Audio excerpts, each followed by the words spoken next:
Saudações, alunos! Retornamos com vocês com mais uma aula sobre a Revolução Francesa. Essa aula, como está escrito, é a aula de número 33, nós vamos dar continuidade ao processo da Revolução, certo? E na aula passada, o que a gente falou sobre a Revolução Francesa?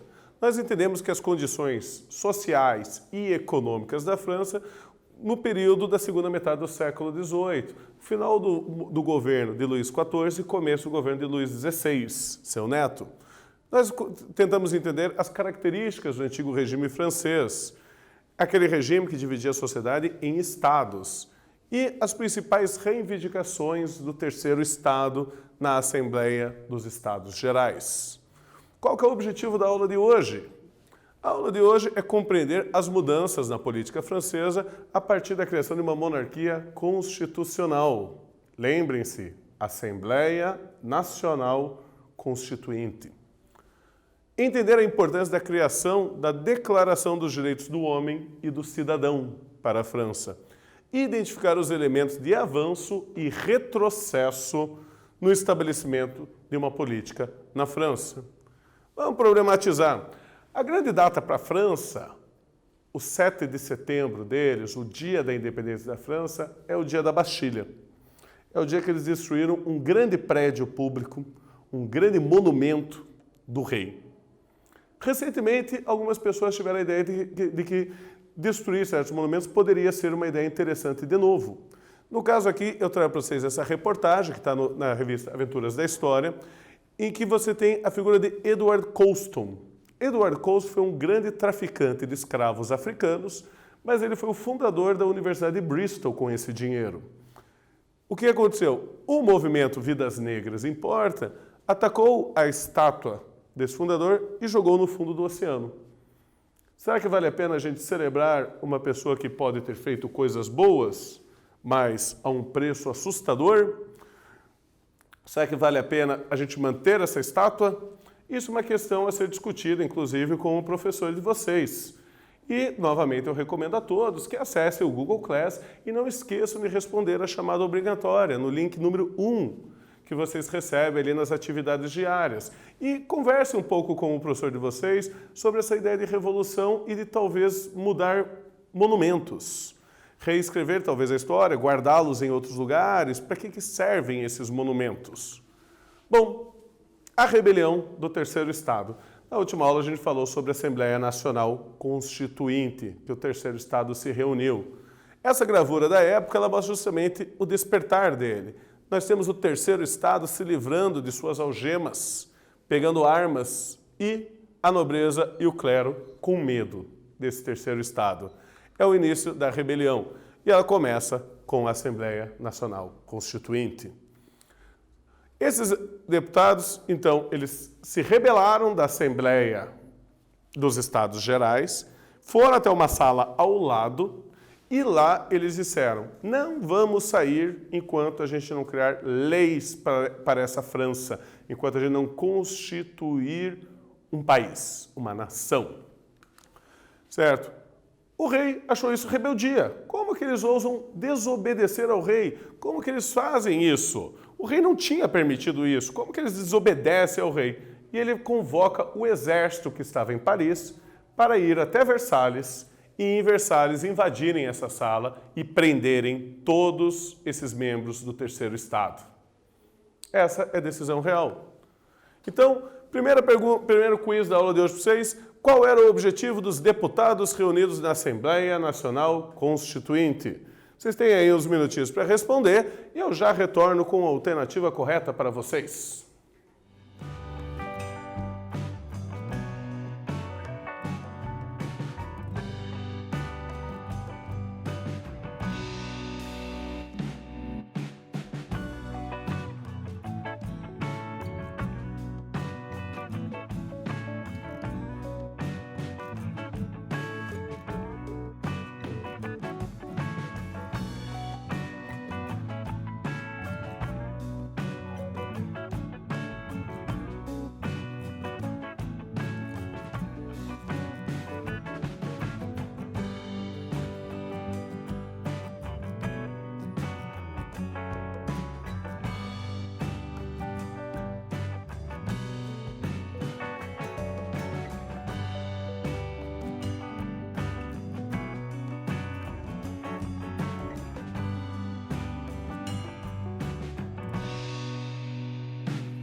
Respondido esse quiz, meus alunos? Isso aí é rapidinho aí pra gente, um exercício simples pra gente ir esquentando para a aula de hoje.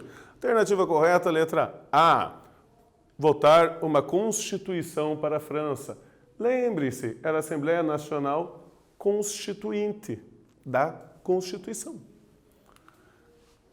E aí nós temos o grande símbolo da monarquia francesa, o Dia da Bastilha, esse dia que é celebrado no calendário francês, é feriado nacional até hoje, que diz referência a esse prédio, a Bastilha. Essa Bastilha era uma grande prisão política, que ficava bem no centro de Paris. Só que ela já era uma prisão que já estava aposentada, ela não era muito usada, não. Tinha lá um preso ou outro, mas não era mais aquele grande calabouço com vários presos. Mas ela tinha uma função muito importante. Ela era um depósito de pólvora e de armas, onde o exército guardava pólvora e armas. Inclusive, nela tinha 15 canhões ali guardados. Mas um detalhe, apenas 3 deles estavam funcionando, os outros 12 estavam quebrados. O povo, vendo que o rei convocou o exército para fechar a Assembleia Nacional Constituinte, o povo se rebelou, pensou, não vamos deixar, os caras estão falando o mesmo que a gente, colocar uma lei, organizar a França. E eles vão justamente atacar esse prédio da Bastilha. Eles vão invadir eles, vão matar os soldados que estavam protegendo eles, vão pegar os canhões e a pólvora, vão se armar e vão destruir o prédio inteiro da Bastilha. Esse prédio não existe mais hoje. Eles vão destruir todo o prédio. E ninguém ficou falando, sem vandalismo, enquanto eles faziam isso. Eles queriam era derrubar aquele símbolo da opressão do rei. Embora não era muito usado, mas ainda era um símbolo. Certo? Eles vão, então, atacar e se armar. E vamos lá. Exercício 1. Qual que era o objetivo da população francesa em atacar a prisão da Bastilha em 14 de julho de 1789? Alternativa A. Adquirir alimentos. B. Vandalizar o poder do rei. C. Impedir o fechamento da Assembleia Nacional Constituinte. Ou letra D. Saquear os cofres da monarquia. Vocês terão uns minutinhos aí para responder e já retornamos com a resposta.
Respondido, meus alunos.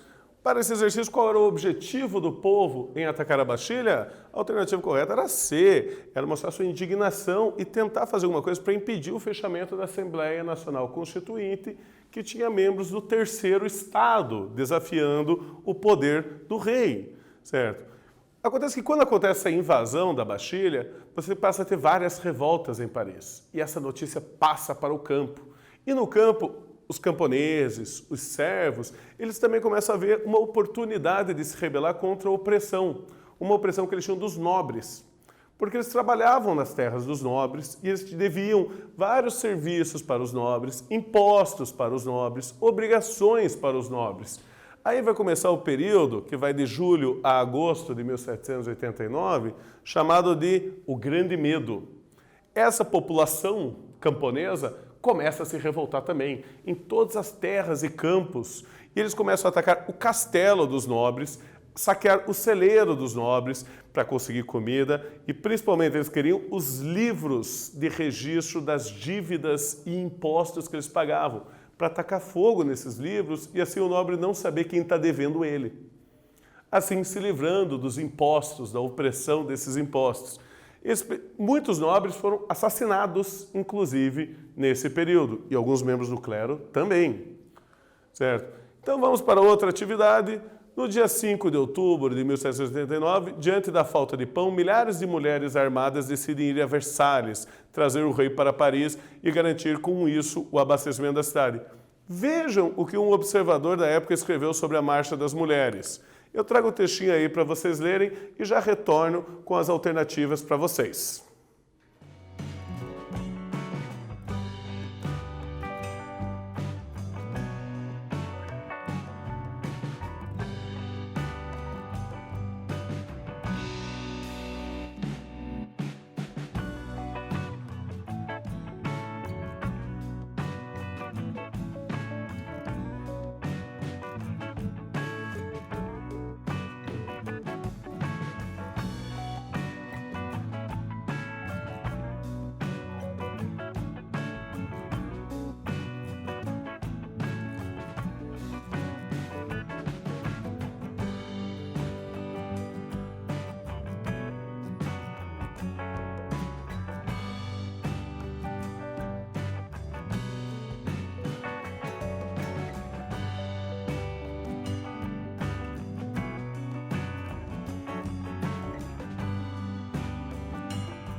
Retornamos com a resposta do exercício.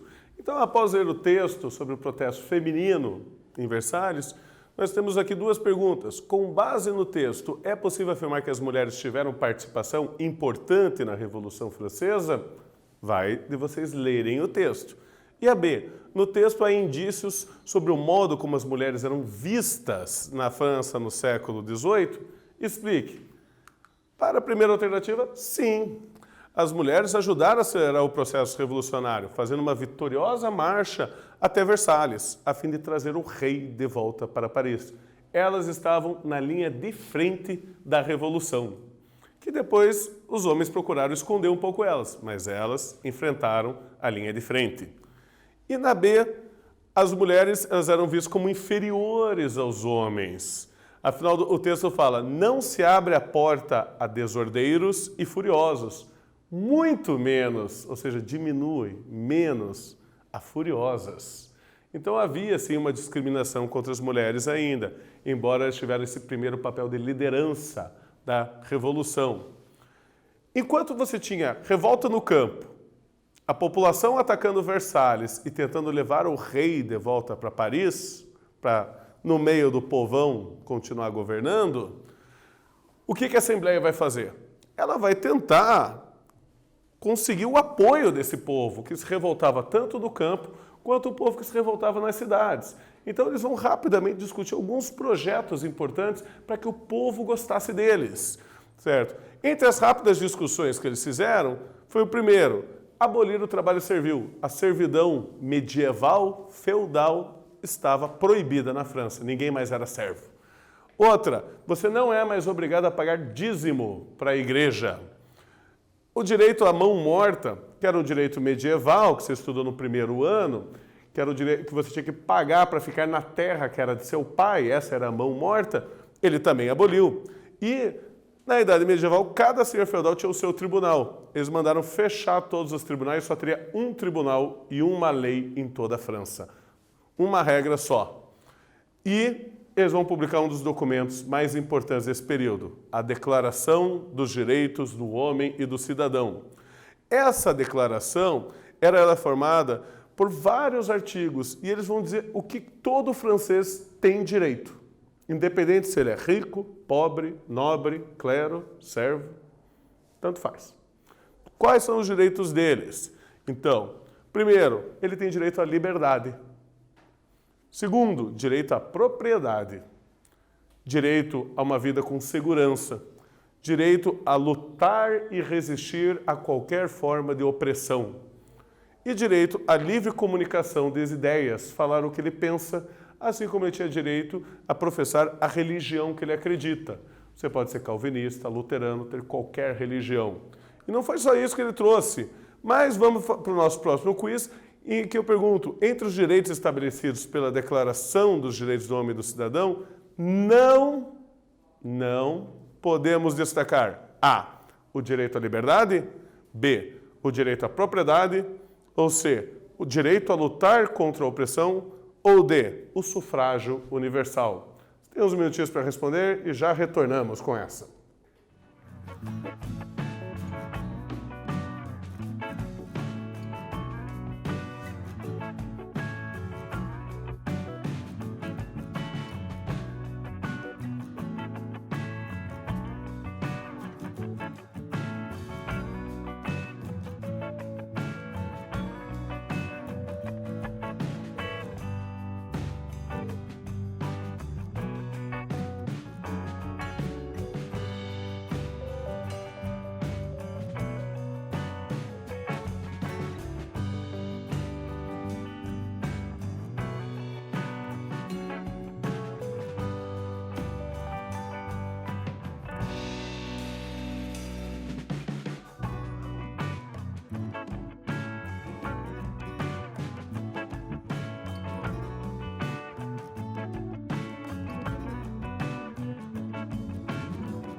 Respondido, meus alunos, entre os direitos estabelecidos pela Declaração dos Direitos do Homem e do Cidadão, não podemos destacar. Letra D, o sufrágio universal. Vamos lembrar muito claro o nome, Declaração dos Direitos do Homem. As mulheres não participaram dessa declaração. Embora elas lideraram o início da Revolução Francesa, depois os homens foram rapidamente tirando elas da Revolução. E ela vai se tornar uma revolução bastante masculina, inclusive dando bastante direitos aos homens sobre as mulheres. Então, me desculpe, minhas caríssimas alunas, ainda não foi dessa vez. Mas o movimento feminista ele vai se desenvolver e vai conseguir grandes vitórias futuramente. Outra coisa que ele vai fazer é a chamada Constituição Civil do Clero. E aqui eles vão ser absolutamente inovadores. Vai ser uma ideia importantíssima. Segundo a Constituição Civil do Clero, eles vão estabelecer que o clero ele não precisa ter privilégios, ele não precisa ter nobreza, ele não precisa ter propriedade, ele só precisa ter sua igreja e seus fiéis. Por que o clero tem que ter prédios suntuosos, palácios? Ele não é um servo de Deus, certo? E através disso aqui, eles vão confiscar e vender todas as propriedades que a Igreja Católica tinha na França. Então eles passam a comercializar todas aquelas terras para a população, principalmente a camponesa, que estava reclamando de terras que eles precisavam. Certo? Então eles confiscam toda essa propriedade da igreja, a igreja de certa forma ela perde bastante com isso, e nesse confisco eles passam a comercializar essas terras. E eles vão fazer que o clero agora ele é um civil, ele não é mais um religioso, ele é um cidadão e ele também tem que servir a nação. Por causa disso, eles vão exigir que todos os membros de ordens religiosas, padres, bispos, pastores, eles tinham que jurar fidelidade à França e não ao Papa. Esse juramento de fidelidade colocava os membros do clero como funcionários públicos do governo da França. Inclusive, o salário deles passa a ser o salário pago pelo governo francês, de acordo com o governo da Assembleia. Essa Assembleia ela passa a controlar esses membros do clero. Então, o clero, os membros religiosos da França, ficaram divididos. Alguns deles alegaram que eles eram fiéis à França e concordavam até com a Revolução. Haviam membros do clero que participaram do Terceiro Estado ativamente, que defenderam o Terceiro Estado, e alguns deles disseram que não, que eles eram mais fiéis ao Papa, que ficava na cidade de Roma, e que o governo não devia se envolver em assuntos da religião. Aí nós dividimos o clero francês em duas partes. O primeiro é o clero juramentado, que é justamente aqueles membros religiosos que juraram fidelidade à França, e o clero refratário, que é o clero que não queria saber da França. E vamos lembrar que isso aqui não atingiu apenas a Igreja Católica. Na Declaração dos Direitos do Homem e do Cidadão, eles deram a liberdade religiosa para o francês. Agora o francês não precisava mais ser católico, ele podia ser calvinista, poderia ser luterano, ele poderia ter outras religiões. Os membros dessas religiões também tiveram que jurar fidelidade ao governo. Tá? A Igreja Católica vai ser a principal prejudicada, mas nas outras igrejas também vai ser obrigado o juramento de fidelidade ao governo.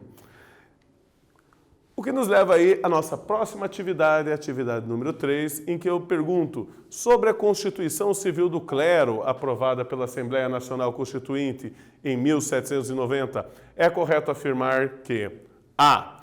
Garantia a propriedade e os privilégios dos membros da Igreja. B. Reconhecia o direito do clero a cobrar o dízimo de seus fiéis. C. Estabelecia a separação da Igreja e do Estado. Ou D. Obrigava os membros do clero a se submeterem ao Estado. Vocês têm uns minutinhos para pensar e já retornamos com a resposta.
Respondido, alunos! Sobre a Constituição Civil do Clero, o que ela estabelecia? A letra D. Obrigava o clero a se submeter, a ficar abaixo do governo. Muitos poderiam pensar na C, estabelecer a separação da igreja do Estado. Não, porque ele dizia que a igreja tinha que jurar fidelidade ao Estado. Colocava o Estado acima da igreja. Depois, em outro momento da Revolução, eles fazem a separação. Mas nesse momento inicial, o clero ele fica abaixo do Estado. Certo? E como que vai ser? Você tem camponeses se revoltando, atacando nobres, saqueando o campo. Você tem na cidade o pessoal invadindo Versalhes, tentando levar o rei prisioneiro e várias revoltas, o qual inclusive o exército auxiliou. E você tem um clero agora que tem que ser obrigado a jurar fidelidade a um governo, a um Estado. Você acha que esses nobres, cleros e o rei, e mais ainda, os outros reis da Europa, você acha que esse grupo de gente vai aceitar tudo isso com tranquilidade, com calma? É claro que não. Eles estavam vendo todos os seus direitos e todos os seus privilégios serem perdidos. E eles queriam manter os privilégios deles. Mas como que eles vão fazer para reagir a todo esse movimento, todo esse processo da Revolução? Eles vão tentar fazer isso com estratégia, certo? Como eles viram que o rei foi feito prisioneiro do povo e levado de Versalhes para um palácio em Paris, que era o Palácio de Tuileries, ele ainda era um prisioneiro, mas ele ainda era um rei. Então ele também não foi levado para um presídio, ele foi levado para um palácio, certo? Os nobres se sentiram ameaçados. Eles pegaram sua riqueza, joias, ouro, prata, e eles passaram a fugir da França para ir a outras monarquias, como na Áustria, na Espanha, na Prússia, onde lá eles procuraram pedir ajuda para lutar contra esses revolucionários franceses. Principalmente a Áustria e a Prússia vão se envolver. E o rei da Prússia, que era absolutista, e o rei da Áustria, que era absolutista, e pai da esposa de Luís XVI, Maria Antonieta, eles vão justamente querer atacar a França, não para salvar a França. Eles tinham medo que a revolução se espalhasse. Vai que o pessoal em Viena começasse também uma revolução do mesmo jeito. Vai que o pessoal em Berlim começasse alguma coisa do mesmo jeito. Então, aquilo ali era um barril de pólvora muito perigoso para todos os reis da Europa. E eles vão tentar atacar a França para restaurar o poder de Luís XIV. Então havia um grande medo que essas ideias se espalhassem. Vai que todo mundo na Europa resolvesse fazer a mesma coisa. O que seria dos reis, dos nobres e do clero se todo mundo fizesse esses atos de rebelião? Certo? Então aí eles vão passar a tentar organizar um exército que tentasse salvar a França da rebelião popular, da revolução. O que me traz aí minha próxima atividade para vocês, atividade número 4, compõe o cenário que desenrolou a Revolução Francesa. Vocês têm 4 alternativas aí para analisarem e eu já retorno com a resposta correta para vocês.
Deu tempo para responder esses exercícios? Então, entre as coisas que compõem esses vários fatos e acontecimentos aqui descritos, a resposta é a letra B. O esgotamento da capacidade de ação da monarquia francesa frente às transformações que já estavam ocorrendo pelo país, como, por exemplo, a vontade da burguesia de conseguir estabelecer o seu modo de vida, certo? Então, o que nós estudamos nessa aula? As mudanças da política francesa a partir do estabelecimento de uma monarquia constitucional. Professor, você ainda não falou da Constituição? Calma, ela não está pronta ainda, mas já temos declaração de direitos, já temos uma Constituição Civil e na próxima aula nós vamos ter a Constituição para a França inteira. Eles ainda estão trabalhando nela, certo? A importância da criação da Declaração dos Direitos do Homem e do Cidadão. E também os elementos de avanço num pensamento iluminista de governo e os retrocessos que a corte de Luís XVI, aquele que era neto do rei Sol, Luís XIV, mas a tentativa deles também de impedirem esse avanço do pensamento iluminista na França. Esses foram os conteúdos, os principais pontos dessa nossa aula de hoje. Agradeço a todos vocês por tê-la assistido e até a próxima aula.